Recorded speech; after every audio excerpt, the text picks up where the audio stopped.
The fluorescent lights of the hospital's emergency waiting room buzzed like angry wasps, casting everything in a sickly yellow glow that made even the healthiest person look half dead.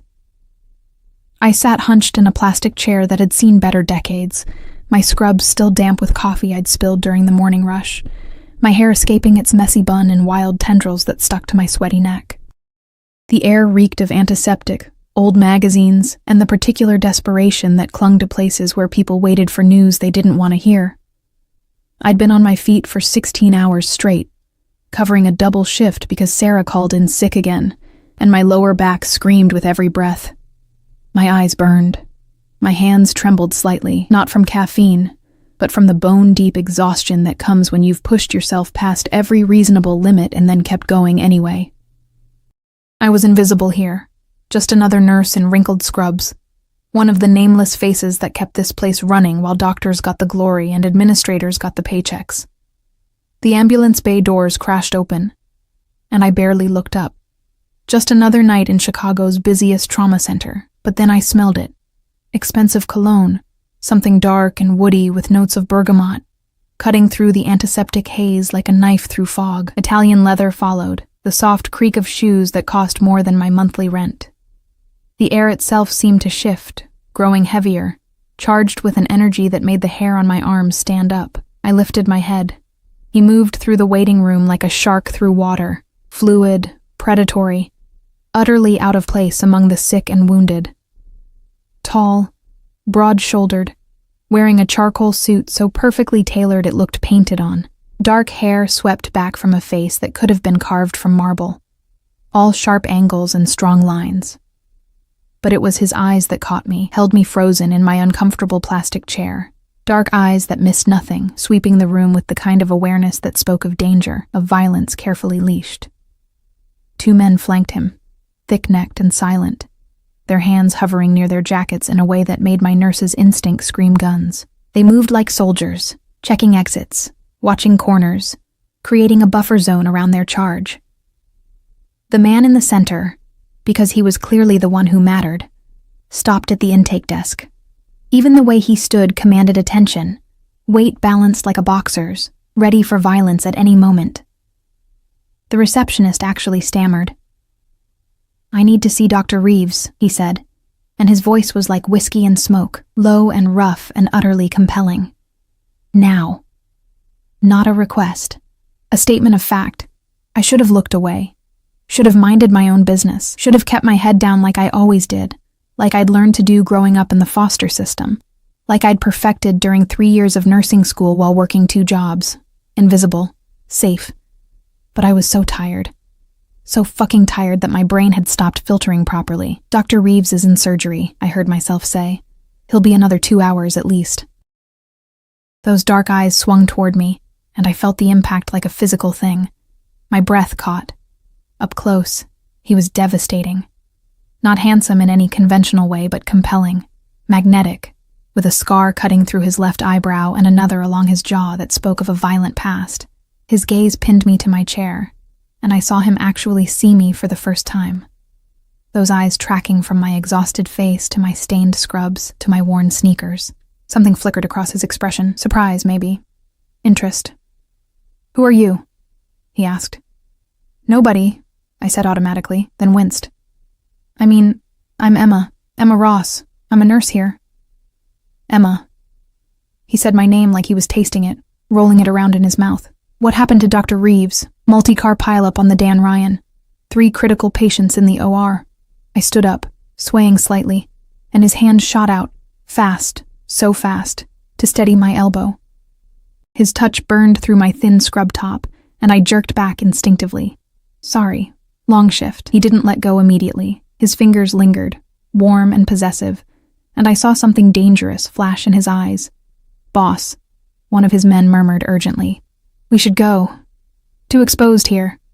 The man, boss, apparently, ignored him completely. "When did you last eat?" The question was so unexpected that I actually laughed, a slightly hysterical sound. "I don't." "What does that have to do with anything? Answer me."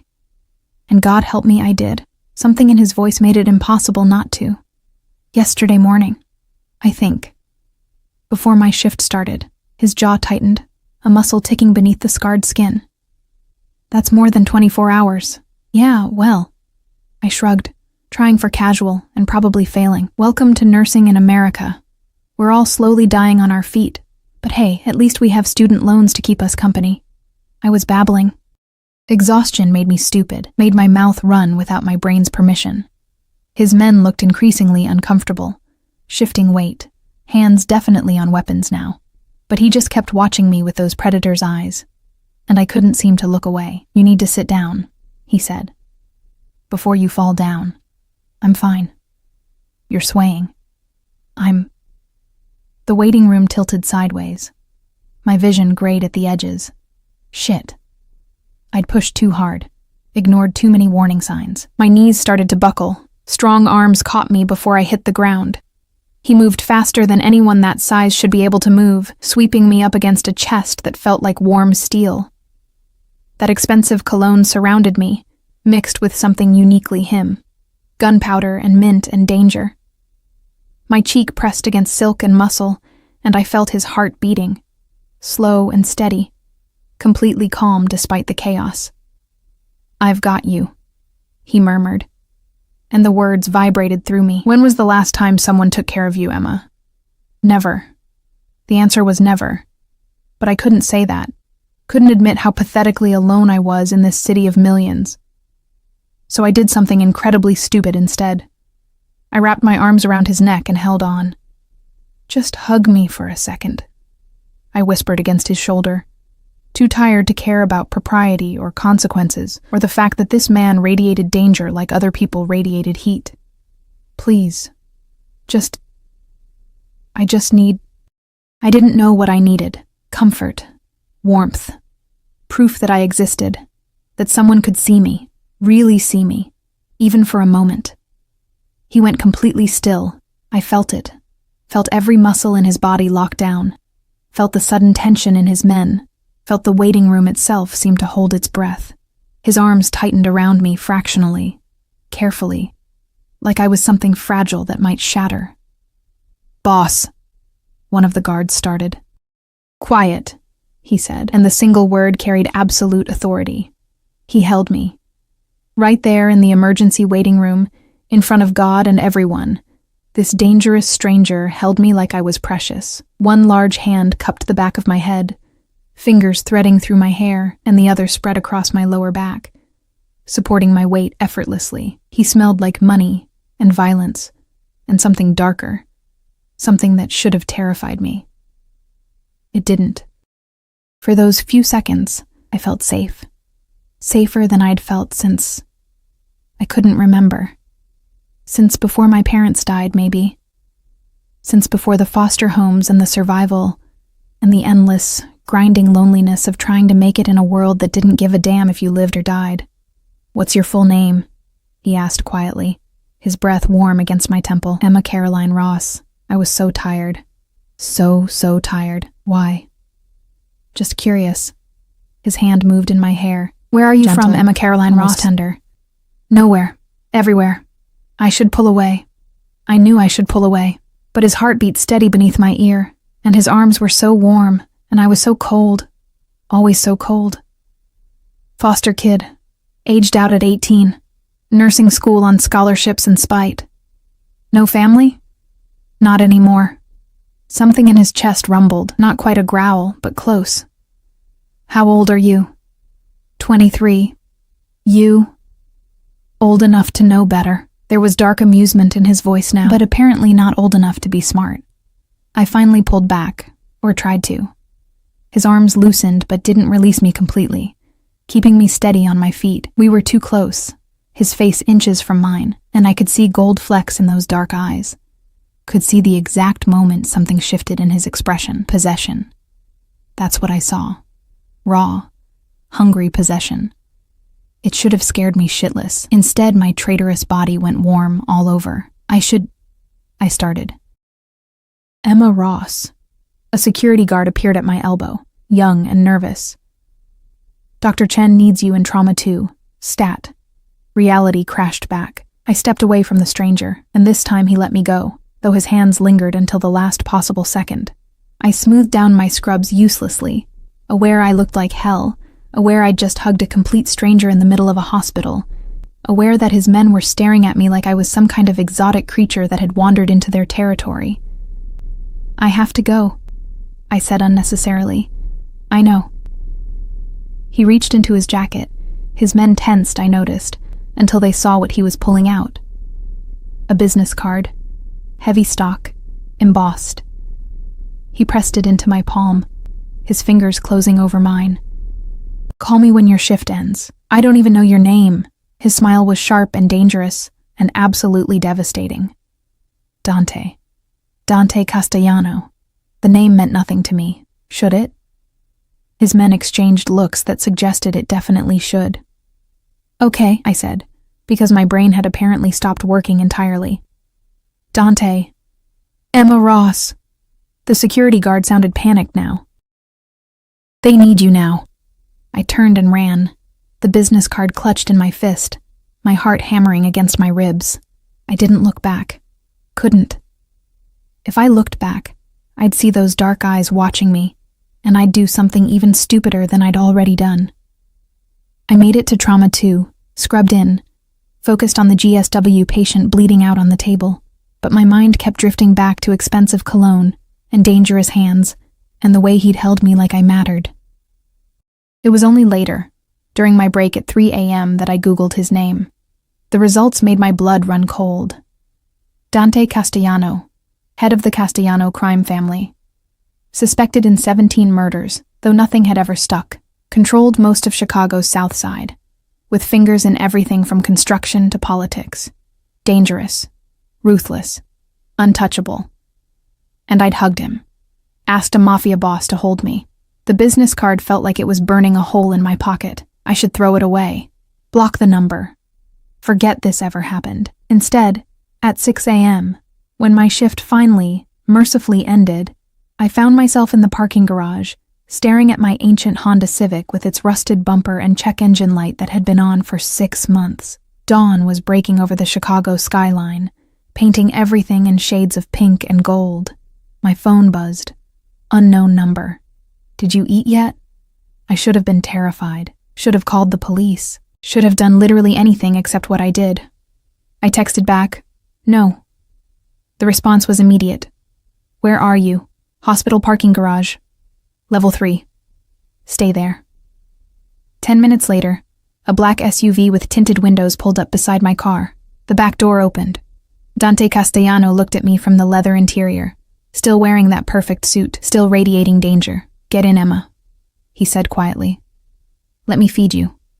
I thought about my empty apartment, my student loans, my bone-deep loneliness. The way he'd held me like I was something worth protecting. I got in. The door closed behind me with the solid thunk of expensive engineering. And as the SUV pulled away, I realized I'd just made a choice that would change everything. I just didn't know how much, not yet. But I would. God, I would. The SUV's interior smelled like leather and wealth, a world away from my car's perpetual scent of old French fries and desperation. Dante sat across from me in the spacious back seat, one arm draped casually along the top of the leather, his dark eyes tracking every micro-expression that crossed my face. The driver was silent, separated from us by a privacy screen. One of his guards sat in the passenger seat. I could see the back of his thick neck, the way his head moved constantly, scanning, watching. "Seatbelt," Dante said, and I realized I'd forgotten to put it on. My hands shook slightly as I fumbled with the buckle. Adrenaline was catching up with exhaustion, making my fingers clumsy. He leaned forward without warning, his hands covering mine, warm and steady and sure. He clicked the seatbelt into place himself, his face inches from mine, close enough that I could see the individual lashes framing those dangerous eyes. "Thank you," I whispered. "You're trembling." He didn't move back. "Are you afraid of me, Emma?" I should have said yes. Any sane person would have said yes. But exhaustion had stripped away my filters, left me raw and honest. "I don't think so. I should be, shouldn't I?" Something dark and satisfied flickered across his expression. "Probably." He finally sat back, giving me space I wasn't sure I wanted. "But I'm glad you're not." The SUV moved smoothly through Chicago's early morning streets. Through the tinted windows, I watched the city wake up. Delivery trucks, early commuters, homeless people huddled in doorways. My city. The place I'd struggled to survive in for 5 years, fighting for every inch of ground. "Where are we going?" I asked. "Somewhere safe." He pulled out his phone, typed something with quick, efficient movements. "Somewhere you can eat without being interrupted." "I have to sleep sometime. I work again tonight." His jaw tightened. "Tonight? You just worked a double." "Short-staffed. I need the money." I didn't know why I was telling him this. Maybe because he'd held me. Maybe because I was too tired to maintain the walls I usually kept up. "Student loans don't pay themselves. How much?" "What? How much do you owe?" His voice was casual, but I saw the intensity in his eyes, the way he leaned forward slightly, like my answer mattered. That's personal. Emma." My name in his mouth sounded like a caress and a command all at once. "How much?" $147,000. The number felt obscene in the luxury of this vehicle. Give or take. The interest keeps growing faster than I can pay it down. I'll probably die still owing money. The muscle in his jaw ticked again. "No, you won't." Before I could ask what he meant, the SUV pulled into an underground parking garage. Not public, but private. The kind that required a key card just to enter. We descended 2 levels into a world of concrete and shadows, where expensive cars sat like sleeping predators. The driver pulled into a spot next to an elevator that looked like it required another key card, maybe a retinal scan. "Come," Dante said, and the door opened. His guard was there instantly, scanning the parking garage with those alert, dangerous eyes. I climbed out, my sneakers squeaking on the polished concrete. Dante's hand found the small of my back, warm and possessive, guiding me toward the elevator. His touch sent heat racing up my spine, and I hated how much I liked it, how right it felt. The elevator required both a key card and a fingerprint. We rode up in silence, though I felt his eyes on me constantly, that predator's gaze that missed nothing. I caught our reflection in the polished steel doors, him immaculate and powerful, me a mess in stained scrubs with dark circles under my eyes and hair falling out of its bun. We didn't belong in the same universe, let alone the same elevator. The doors opened directly into a penthouse apartment that stole what little breath I had left. Floor-to-ceiling windows overlooked Lake Michigan, the water spreading out endlessly, catching the early morning sun and throwing it back in shades of copper and gold. The space was masculine, expensive, all clean lines and dark leather and art that probably cost more than I'd make in a lifetime. "Is this yours?" I asked stupidly. "One of mine." He guided me deeper into the apartment, past furniture that looked like it belonged in a museum, toward an open kitchen that gleamed with stainless steel and marble. "I have several properties. Security reasons." Right. Because he was a crime lord, a mafia boss, a man who probably had people killed before breakfast. I should run, should scream, should do literally anything except stand here in his kitchen watching him shrug off his suit jacket and roll up his sleeves, revealing forearms corded with muscle and marked with scars. "Sit," he said, pointing to a bar stool at the massive marble island. I sat. My body was past the point of arguing with direct commands. He moved around the kitchen with surprising efficiency, pulling ingredients from a refrigerator that looked like it cost more than my car. Eggs, butter, bread, cheese. His hands were quick and sure, no wasted movement, and I found myself mesmerized by the casual domesticity of it. This dangerous man making me breakfast. "You cook?" I asked. My mother insisted all her children learn. A small smile touched his lips, there and gone. Said a man who couldn't feed himself was no man at all. Is she still around?" "No." The word was flat, final. "She died when I was 17, cancer." "I'm sorry." He cracked eggs into a bowl with one hand, the movement practiced and precise. "Don't be." It was a long time ago. His eyes found mine. "Tell me about your parents." I should have deflected, should have kept my walls up, but something about him, the way he'd held me, the way he looked at me like I was the only person in the world, made me want to talk. "Car accident. I was 8. The words came out flat, matter of fact. The way they always did. Drunk driver. They died on impact, or so they told me. I went into the system after that, foster homes. I shrugged. You know how that goes? No. He added butter to a pan, the sizzle loud in the quiet kitchen. I don't. Tell me. So I did. I told him about the first family who only wanted the check. The second who had too many kids already, and no time for one more. The third, where the dad had hands that wandered.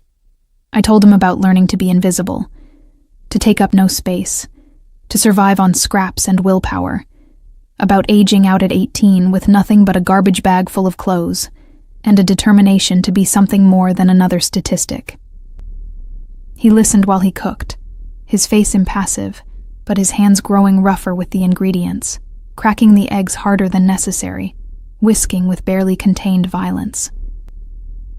The family with the father, he said quietly, dangerously. What was his name? It doesn't matter. That was 10 years ago. His name, Emma. The way he said it made my stomach clench with something that wasn't quite fear. Richard Morrison. But I only stayed there 3 months before they moved me. It's fine. I'm fine. You're not fine.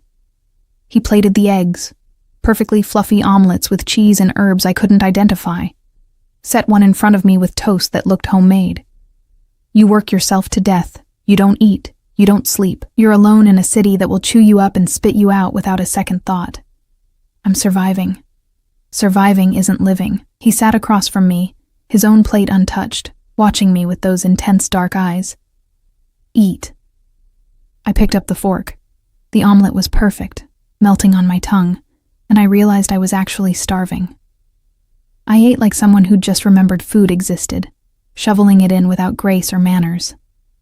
He watched every bite, that possessive look growing stronger. When do you work again? He asked. Tonight, 7 p.m., that gives you 12 hours. He pulled out his phone. Type something. You'll sleep here. I nearly choked on my toast. What? No, I can't. You're dead on your feet, Emma. You'll crash driving home. He said it like it was already decided. There's a bedroom down the hall, clean sheets, blackout curtains. You'll sleep, and when you wake up, we'll talk. Talk about what? Everything. He stood, moved around the island toward me, and my heart kicked into overdrive. He stopped close enough that I had to tilt my head back to meet his eyes. You hugged me last night, asked a stranger to hold you. Do you make a habit of that? No. My voice came out breathy. Never. I don't know why I did that. I do. His hand came up, and I thought he'd touch my face, but he stopped just short, his fingers hovering near my cheek. You recognized something in me. The same thing I recognized in you. What's that? Loneliness. The word hung between us, raw and honest, the kind that doesn't go away no matter how many people surround you, the kind that makes you invisible even in a crowded room. My throat tightened. You're not lonely. You have people, guards, family, probably. I have employees, soldiers, people who fear me or want something from me. His hand finally made contact, his thumb brushing across my cheekbone with devastating gentleness. But lonely? Yes, Emma. I'm fucking lonely. Have been for longer than I care to admit. I couldn't breathe. Couldn't think. His touch was doing things to me, making me want things I had no business wanting from a man like him. I should go, I whispered. No. Not a command this time. A plea. Stay. Sleep. Let me. He paused. Let me take care of you. Something vulnerable flickering across his hard face. Just for today. Every survival instinct I'd honed over 23 years screamed at me to run. This man was dangerous. This situation was insane. I didn't know him. Didn't know what he wanted from me or what price I'd pay for accepting his help. But God, I was so tired of fighting alone. Okay, I heard myself say. Just for today. His smile was small but genuine, transforming his face from dangerous to devastating. Come on, I'll show you the bedroom. He led me down a hallway lined with more expensive art, to a bedroom that was bigger than my entire apartment. The bed was massive, dressed in what looked like Egyptian cotton in shades of charcoal and cream. The blackout curtains he'd mentioned were already drawn, making the room a peaceful cave. "Bathroom's through there." He pointed to a door. "Help yourself to anything you need. I'll be in my office if you need me." He turned to leave, and before I could stop myself, I caught his hand. He froze, looking down at where my small hand gripped his larger one. "Thank you," I said quietly. "For all of this, the food, the place to sleep, for seeing me." Something blazed in his eyes, hot and possessive and hungry. He lifted my hand to his lips, pressed a kiss to my knuckles that sent electricity shooting up my arm. "I see you, Emma Caroline Ross. Believe that." Then he was gone, closing the door quietly behind him, and I was alone in a Mafia boss's penthouse bedroom, wondering what the hell I'd gotten myself into. I used the bathroom, marble and gold fixtures, and a shower that probably had better water pressure than my entire apartment building. Found a t-shirt in the closet that smelled like him, like danger and expensive cologne. Put it on because my scrubs were disgusting and I was too tired to care about boundaries. I fell into that massive bed and was asleep before my head fully hit the pillow. I dreamed of dark eyes and dangerous hands and the feeling of being held like I mattered. When I woke, everything would be different. I just didn't know how much. Not yet. I woke to shadows and silk, disoriented and aching. For a moment I didn't know where I was. The bed was too soft, the sheets too expensive, the darkness too complete. Then memory crashed back. The hospital, the hug, Dante Castellano and his dangerous eyes. I grabbed my phone from the nightstand. 4:47 p.m. I'd slept for almost 9 hours straight, the kind of deep, dreamless sleep I hadn't experienced in months. My body felt heavy, reluctant to move, but my shift started in 2 hours, and I needed to get home, shower, change into clean scrubs. The bedroom door was closed, but I could hear sounds from elsewhere in the penthouse. Low voices, the clink of glass, footsteps. I slid out of bed, suddenly hyper-aware that I was wearing nothing but his t-shirt and my underwear, the fabric hanging to mid-thigh. My scrubs were folded neatly on a chair. I didn't remember putting them on. Someone had been in here while I slept. That should have terrified me. Instead, something warm and dangerous uncurled in my stomach. I dressed quickly in my wrinkled scrubs, pulled my hair into a fresh bun, and opened the door. The penthouse's main room had transformed. Where it had been empty this morning, now it held men. 4 of them, all with that same dangerous alertness as Dante's guards. They looked up as I emerged, hands moving instinctively toward weapons before they recognized me. One actually stood, his face carefully blank. "Miss Ross," he said. "Boss is on the terrace." I followed his pointed finger to a glass door I hadn't noticed earlier, leading to an outdoor space. Through it, I could see Dante's silhouette against the darkening sky, phone pressed to his ear, his free hand gripping the railing with white-knuckled intensity. I shouldn't interrupt. Should just leave, sneak out while he was distracted, but I'd never been good at doing what I should. I stepped onto the terrace. The Chicago skyline spread out before me, lights beginning to sparkle as dusk settled over the city. The air was cool, carrying the scent of the lake and the distant sounds of traffic. Dante stood at the railing, still in his dress pants and white shirt from this morning, though he'd lost the tie and his sleeves were rolled up.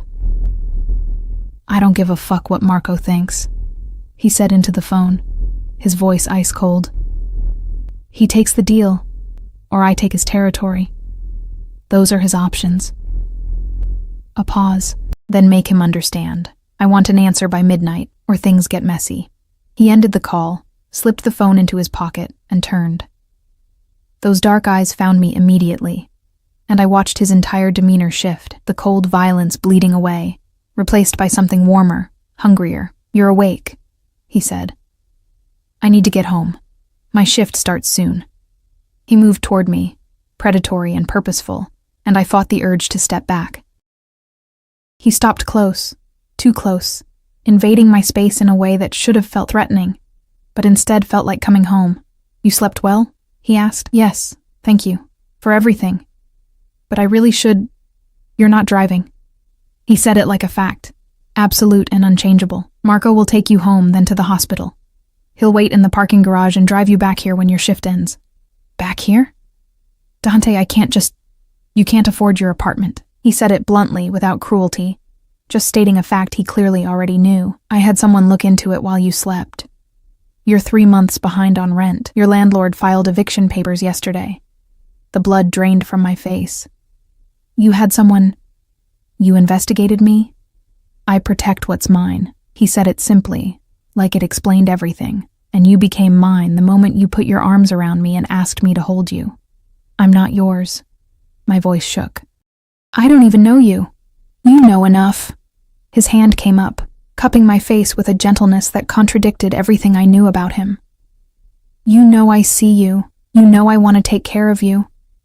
You know that something happened between us in that hospital, something neither of us was looking for but both of us need. This is insane. Probably.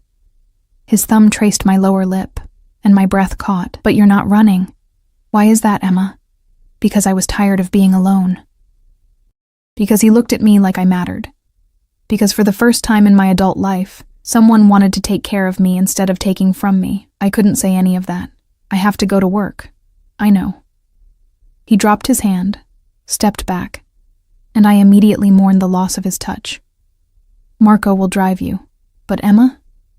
His voice dropped, dangerous and possessive. You're coming back here tonight, not to your apartment. Here. That's not negotiable. You can't just... I can. I am. He pulled out his phone, showed me a screen I didn't understand at first. Bank transfers. Numbers with too many zeros. Your student loans are paid. Your rent is current through the end of your lease. Your car is being serviced and will be returned tomorrow, fully repaired. I stared at the screen, my brain refusing to process what I was seeing. That's over $150,000. Pocket change. I can't accept this. I can't... My voice cracked. Why? Why would you do this? Because you're mine now. He said it with such conviction, such absolute certainty. Because I'm going to take care of you, Emma. Whether you think you want it or not, whether it makes sense or not, you fell into my arms asking for comfort. And I'm going to give you everything you've ever needed and more things than you knew to ask for. I don't understand. Tears pricked my eyes, hot and unwelcome. People don't just... This doesn't happen in real life. It does now. He pulled me against his chest, and I went, helpless against the magnetic pull of him. His arms wrapped around me, strong and sure, and I felt that same sense of safety I'd felt in the hospital. You're not alone anymore. Get used to it. I should have fought, should have argued, should have maintained some dignity. Instead, I buried my face in his chest and let him hold me while I cried. For the relief of not being crushed under debt. For the terror of owing this dangerous man something I couldn't name. For the sheer overwhelming reality that my life had just changed in ways I couldn't begin to understand. I've got you, he murmured into my hair. I've got you, baby. You're safe now. The endearment should have felt wrong. We'd known each other less than 24 hours. But it didn't. It felt right, inevitable. Like we'd been moving toward this moment since before we met. Eventually, I pulled back, wiping at my face with shaking hands. I have to work. I know. He smoothed my hair back from my face with gentle hands. Go. Marco will take care of you. But Emma? His expression turned serious, deadly. If anyone at that hospital gives you trouble, if anyone makes you feel unsafe or disrespected, you tell me immediately. Understood? Dante. Understood? The command in his voice made me shiver. Yes, good girl. The praise made heat pool low in my belly. Now go, before I decide to keep you here instead. Marco drove a different SUV, equally black, equally bulletproof looking. He was polite, but silent, his eyes constantly scanning the streets as we headed toward my apartment building. I'd given him the address reluctantly, embarrassed by the neighborhood, the peeling paint on the building's facade, the broken security door. He didn't comment, just pulled up to the curb. I'll wait here, Miss Ross. Take your time. My apartment looked even more depressing than usual after spending the day in Dante's penthouse. The studio was barely 400 square feet.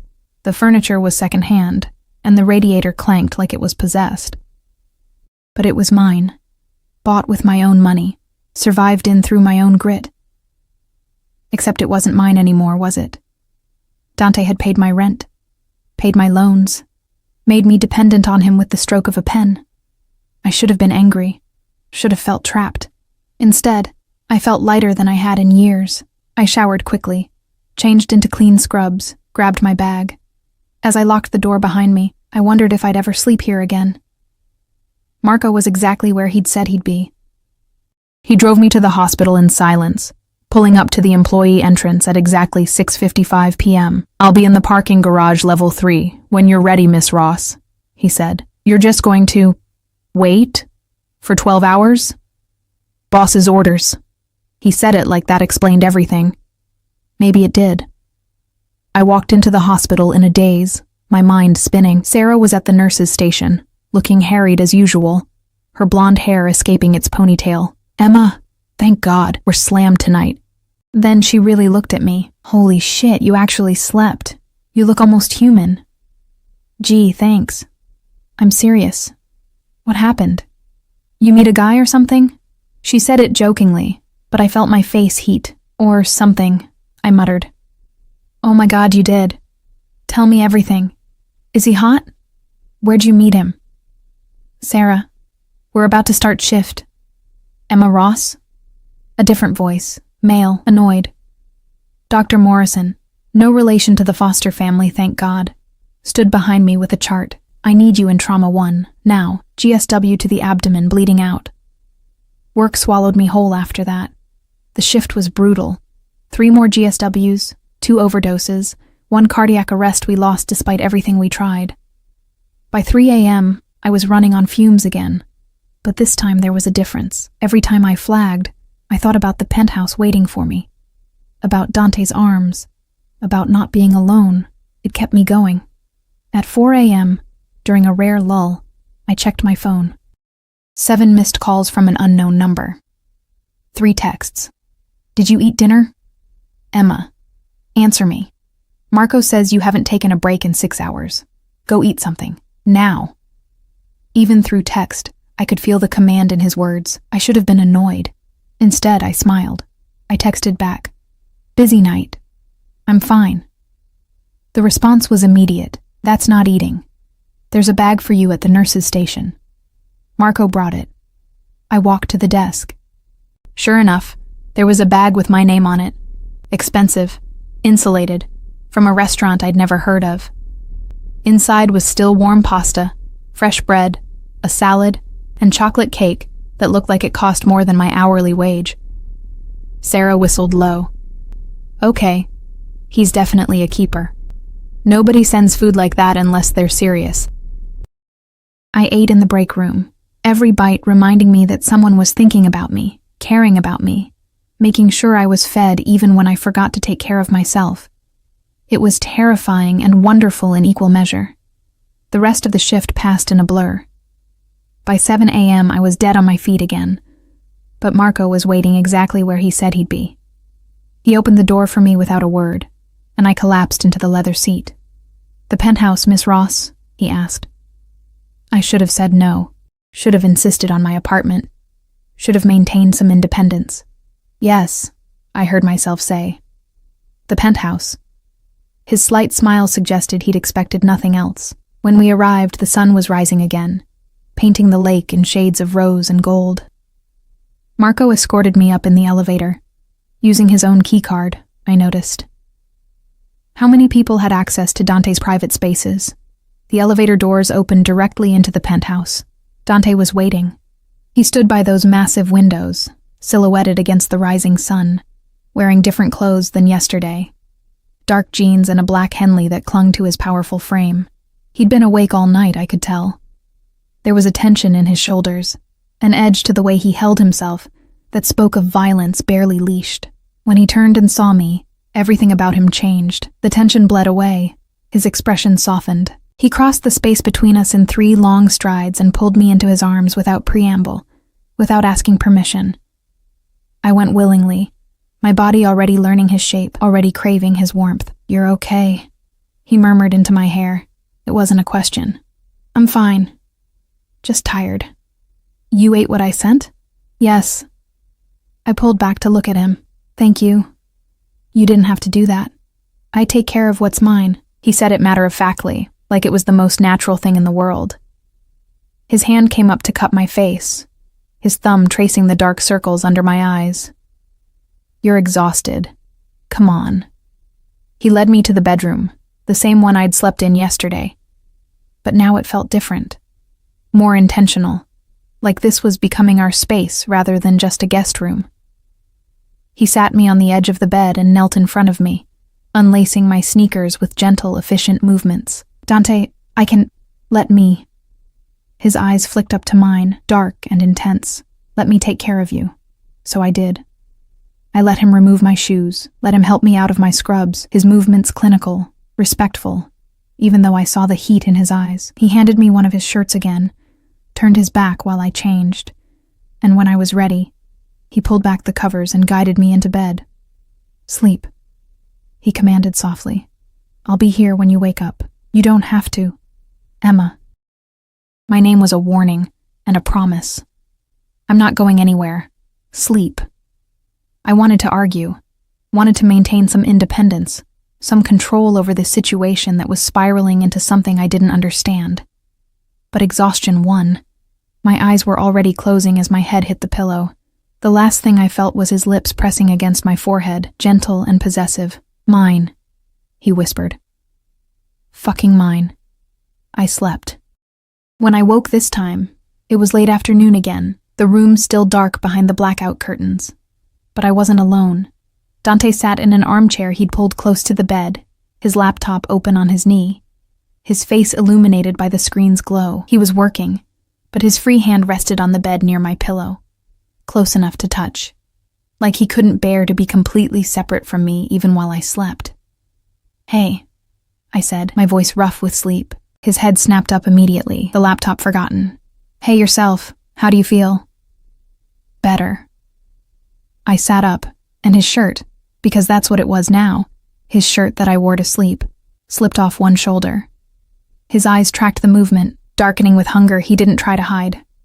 What time is it? 4:30. You slept about 9 hours again. He closed the laptop, set it aside, and moved to sit on the edge of the bed. Close. Too close. Not close enough. Your shift doesn't start until 7 tonight. You have time. Time for what? To talk. His hand found mine, threading our fingers together.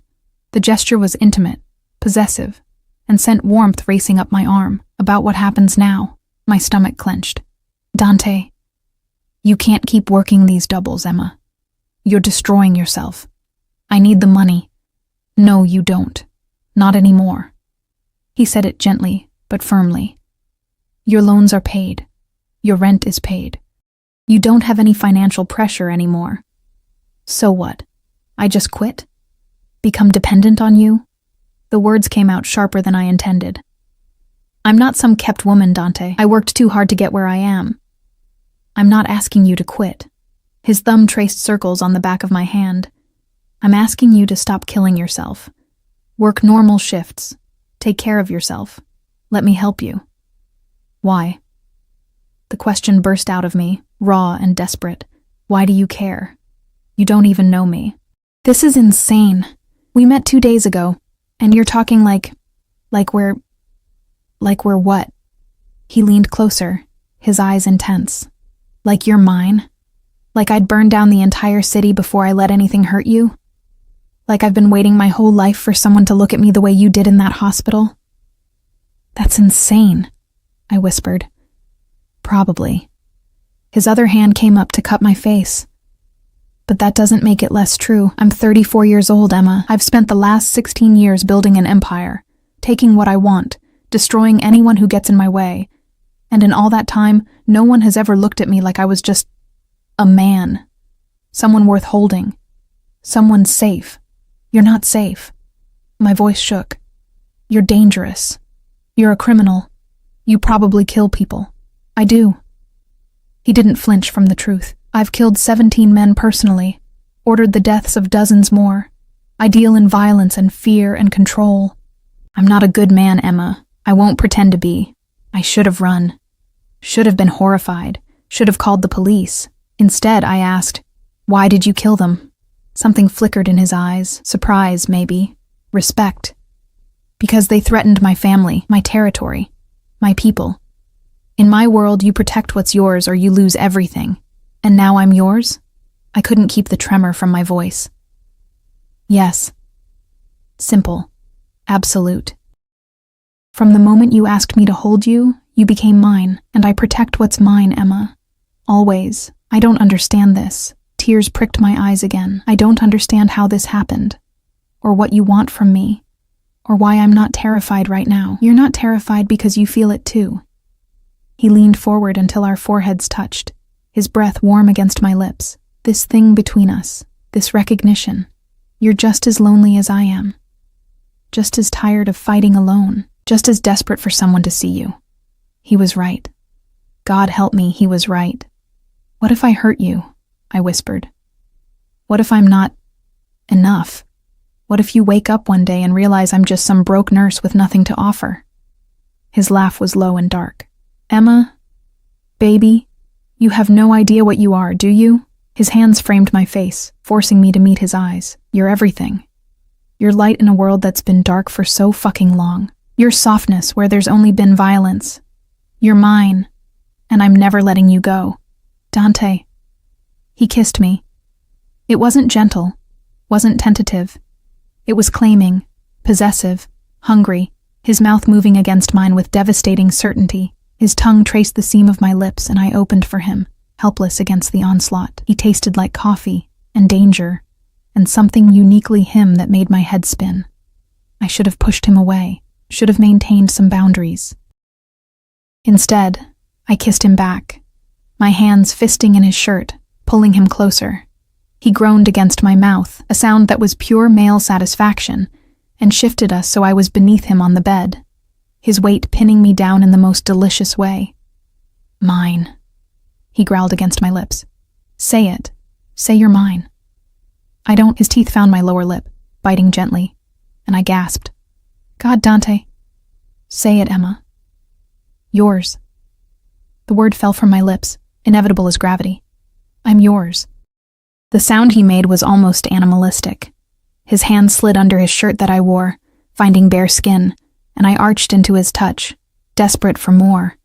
More contact, more heat, more of everything. His phone rang. He ignored it, his mouth moving to my neck, teeth scraping against sensitive skin in a way that made me whimper. It rang again. Dante, I gasped. Your phone, don't care. His hand cupped my breast through the thin fabric of my bra, thumb finding my nipple, and I nearly came apart right then. The phone rang a third time. With a vicious curse, he pulled away, grabbing the device from the nightstand. This better be fucking important, he snarled into it. I lay there beneath him, breathing hard, my body on fire, watching his expression change from frustrated to furious. When? A pause. How many? Another pause, longer this time. I'll be there in 20 minutes. Have everyone ready? He ended the call and looked down at me with such regret, such fury, that my stomach clenched. What's wrong? I asked. Nothing you need to worry about. He climbed off me, and I immediately felt the loss. Business. Something that needs my attention. Dangerous business? My voice was small. He paused, looking at me with those dark, intense eyes. Potentially. But I've been handling dangerous business for 16 years. I'm not going anywhere, Emma. I promise you that. He helped me sit up, pressed a kiss to my forehead that felt like a brand. Stay here. Marco will be outside if you need anything. I'll be back as soon as I can. How long? A few hours. Maybe more. His jaw tightened. There's food in the kitchen. Anything you want is yours. But Emma?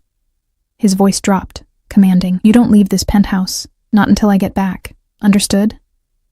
Am I a prisoner? You're protected.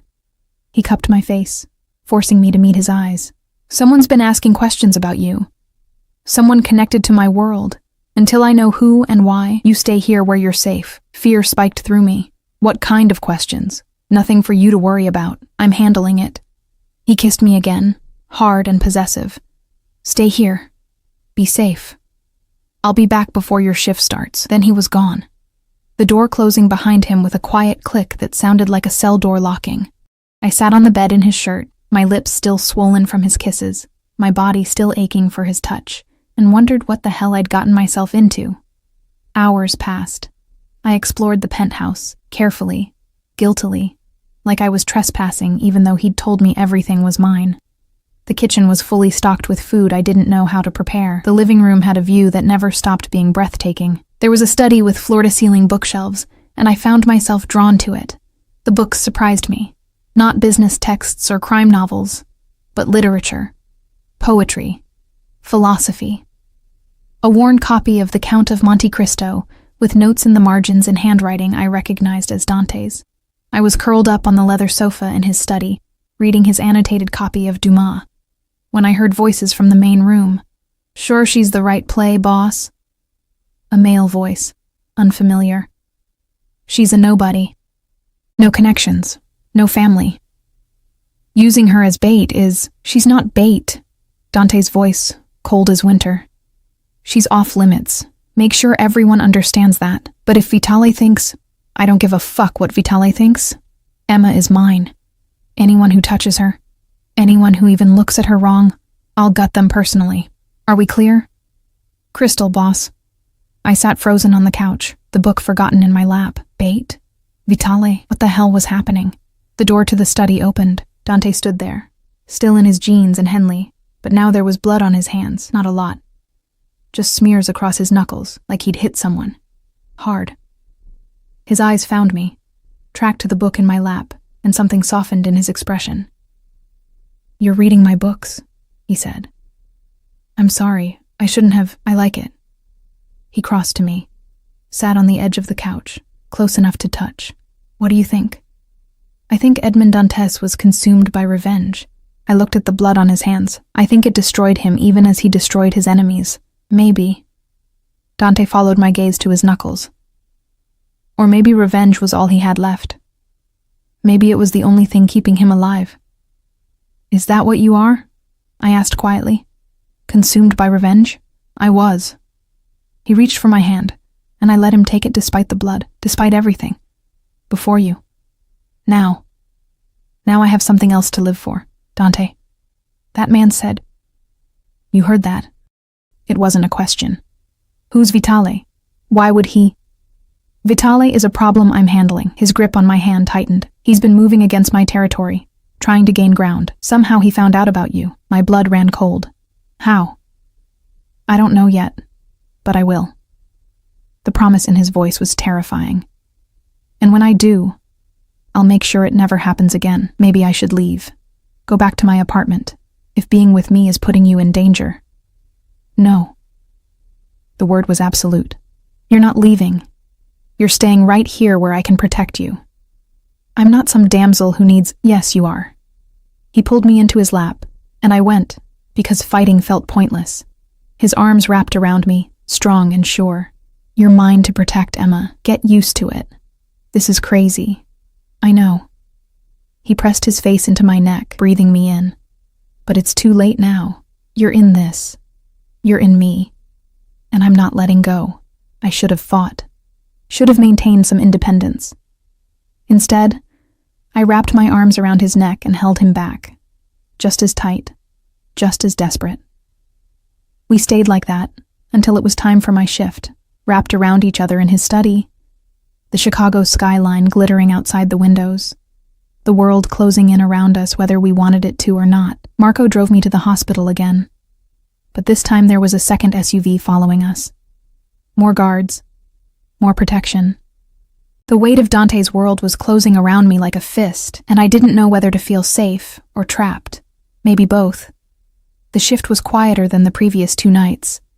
A blessing I wasn't sure I deserved. Between patients, I found my mind wandering to Dante, to the blood on his hands, to the way he'd held me in his study like I was the only thing keeping him human, to the danger I'd apparently brought into his life just by existing. At 2 a.m., Sarah cornered me in the break room. "Okay, spill. Who is he?" "What?" "The guy. The one who's had you glowing for the past 3 days despite working yourself to death." She grinned. "Come on, Emma. I've known you for 2 years. You've never looked like this. Like what? Like someone's actually taking care of you for once. Her expression softened. It's good to see. You deserve it. Did I? I wasn't sure anymore. My phone buzzed. A text from Dante. How's your night? I smiled despite myself, typing back. Quiet. Boring, actually. Good. Boring is safe. I like safe when it comes to you. How's your night? A longer pause this time. Then, handled. Don't worry about it. Which meant violent. Which meant someone had probably gotten hurt because of me, because of whatever threat this Vitale represented. Earth to Emma? Sarah waved a hand in front of my face. You're doing it again. That dopey smile thing. Shut up, I muttered. But I was still smiling. The rest of the shift crawled by. By 7 a.m., I was ready to collapse again, my body running on fumes despite the better sleep I'd been getting. But Marco was waiting, patient and professional, and when we arrived at the penthouse, Dante was there. He looked like he hadn't slept at all. His jaw was shadowed with stubble, his eyes rimmed with red, and there were new bruises on his knuckles. But when he saw me, his entire face transformed. Come here, he said, and I went, helpless against the gravity of him. He pulled me into his arms and just held me, breathing me in like I was oxygen and he'd been drowning. I felt the tension in his body, the barely leashed violence, and I pressed closer instead of pulling away. Bad night? I whispered against his chest. Better now. His lips found my hair. Much better now. He carried me to the bedroom, actually carried me, lifting me like I weighed nothing, and this time when he helped me out of my scrubs, there was nothing clinical about it. His hands lingered.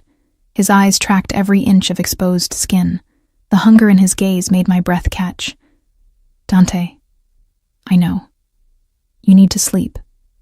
He pulled one of his shirts over my head, his knuckles brushing against my skin and sending sparks racing through me. But after you sleep, we need to talk. About what?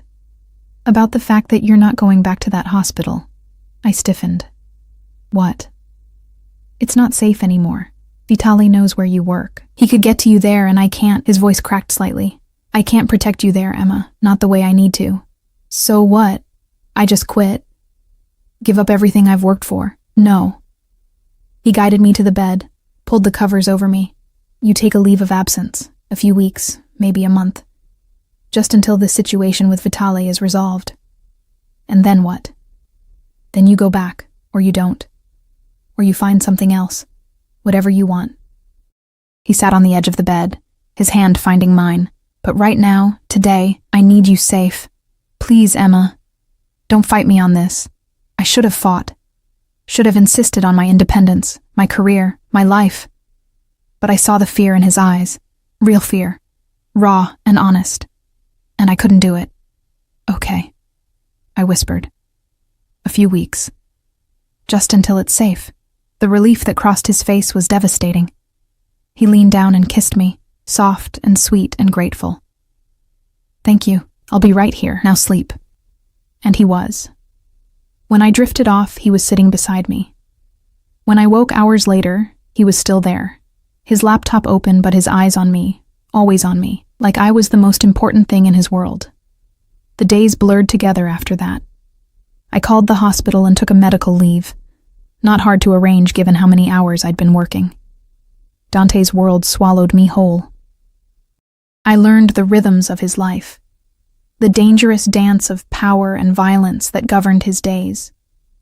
Men came and went from the penthouse. Meetings happened behind closed doors.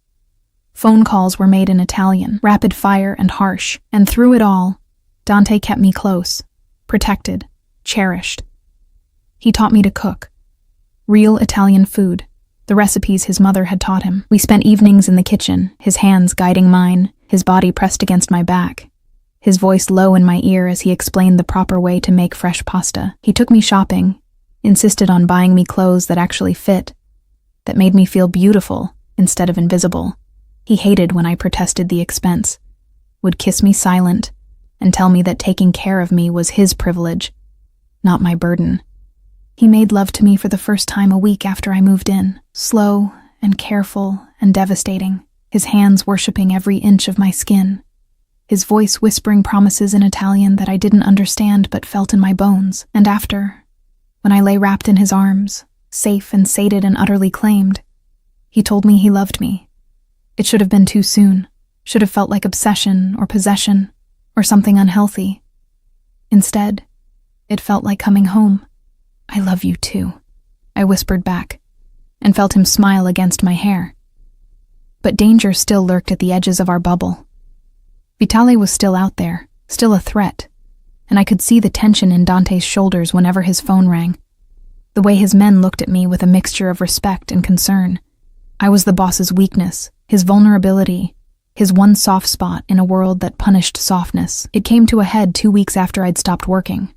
I woke to find Dante's side of the bed empty.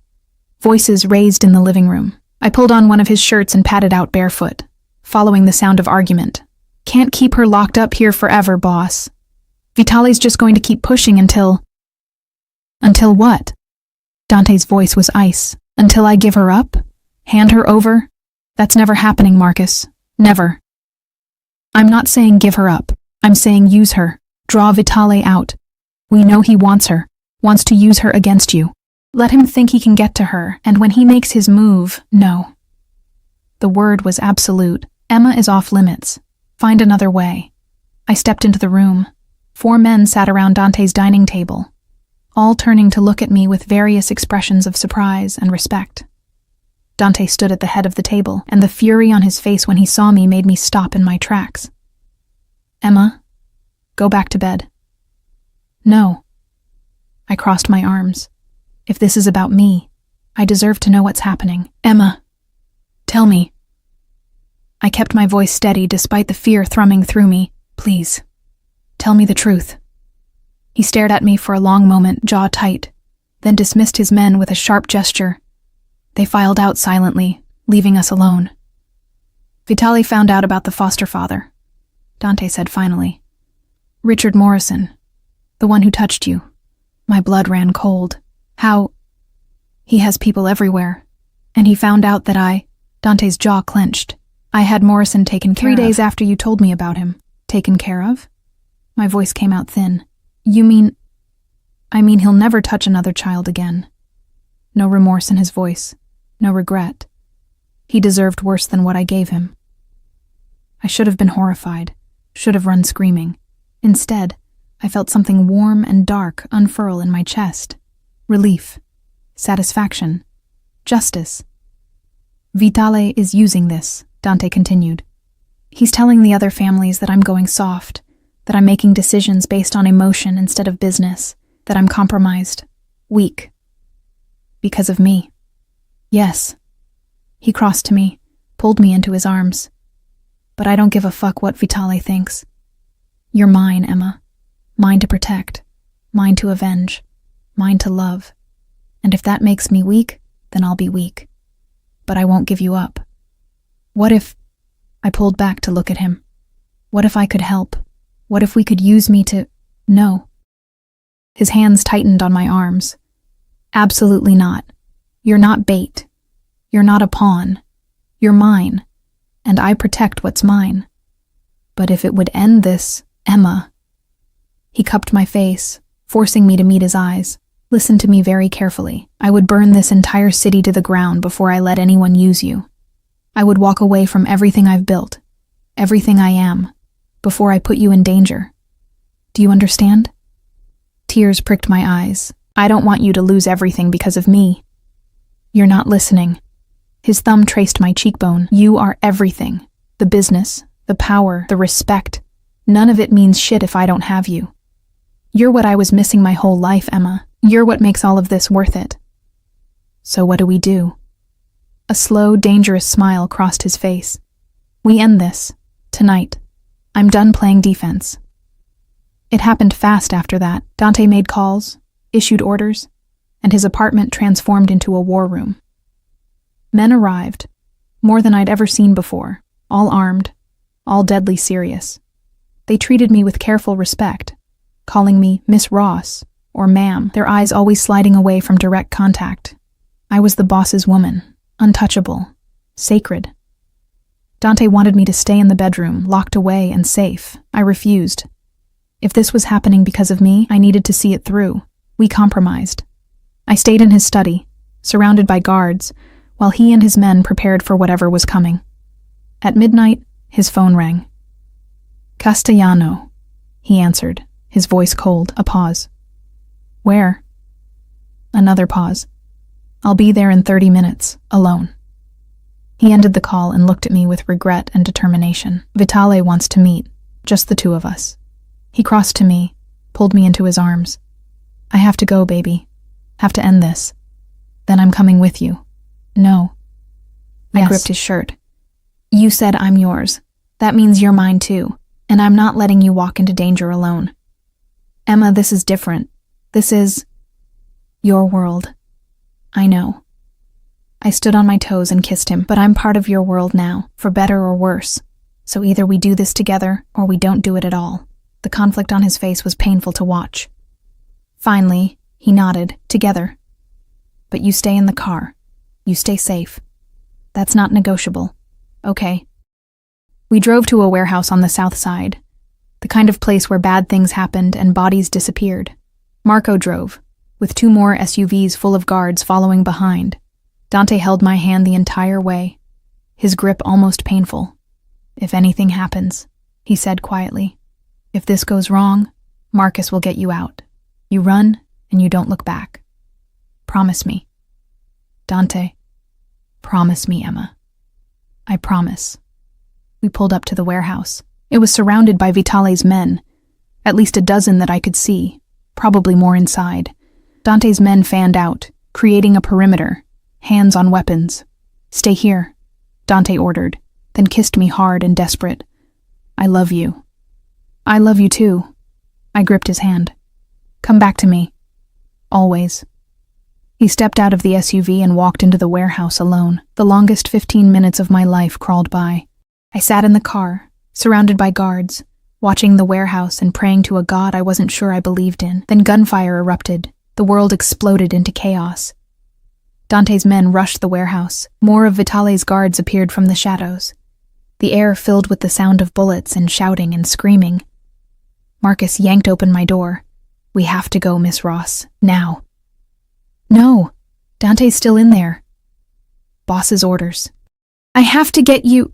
An explosion rocked the warehouse, flames erupting from the windows. My heart stopped. "Dante!" I screamed, fighting against Marcus's grip. And then, through the smoke and fire, I saw him. Dante emerged from the warehouse, his shirt torn and bloody, dragging an unconscious Vitale by the collar. His men surrounded him immediately, providing cover, and he kept walking toward the SUV with single-minded determination. He threw Vitale to the ground at his men's feet. "Take care of him," he ordered. Then his eyes found mine. Relief crashed through me so hard I nearly collapsed. He crossed to the SUV in 3 strides and pulled me out, into his arms, holding me so tight I could barely breathe. "You're okay," I sobbed against his chest. "God, Dante, you're okay. I told you I'd come back." His voice was rough, shaken. "I'll always come back to you, Emma. Always." Behind him, his men were securing Vitale, hauling him away. The warehouse burned. Sirens wailed in the distance, and I held the man I loved, the dangerous, violent, beautiful man who'd given me everything, and I didn't care about any of it. "Take me home," I whispered. "Yeah, baby." He kissed my hair, my face, my lips. "Let's go home." 3 months later, I woke to sunlight streaming through windows, the smell of coffee, and the sound of Dante singing softly in Italian in the kitchen. I stretched in our bed because I'd officially moved in 6 weeks ago, had given up my apartment and made this penthouse my home, our home. I found him at the stove, making breakfast in nothing but sleep pants, his muscled back on full display. He turned when he heard me, that devastating smile crossing his face. "Morning, beautiful. Morning." I wrapped my arms around him from behind, pressing my face against his warm skin. "What are you making?" "Your favorite." "French toast with strawberries." He turned in my arms, kissed me slow and deep. "I have a surprise for you." "Another one?" "Dante, you just bought me a car." "Not that kind of surprise." He led me to the dining table where an envelope sat. Open it. Inside was a letter from Rush University Medical Center, one of Chicago's best hospitals. An offer letter. Director of Emergency Nursing. 6-figure salary. Full benefits. I stared at it, my eyes filling with tears. You've been restless, Dante said softly. I know you miss nursing, miss helping people. This way you can go back, but in a position where you have control, where you're protected, where you can make a real difference. How did you... I know people. His smile was small. I may have made some calls, convinced them you were perfect for the position. Which you are. I threw my arms around his neck and kissed him until we were both breathless. Thank you, I whispered. For seeing me. For knowing what I need. For everything. You gave me everything first. His hand slid down to rest on my hips. You gave me a reason to be more than just the violence. More than just the business. You made me want to be better. You are better. You always were. I cupped his face. This dangerous, beautiful man who'd saved me as much as I'd saved him. I love you. I love you too. He kissed me again, soft and sweet. More than anything in this world. Outside, Chicago sprawled in the morning light. Somewhere, Dante's men were handling business, maintaining the empire he'd built. Somewhere the world was still dangerous and violent and hard. But here, in our penthouse, in our home, wrapped in each other's arms, we were safe. We were loved. We were home. And that was worth everything.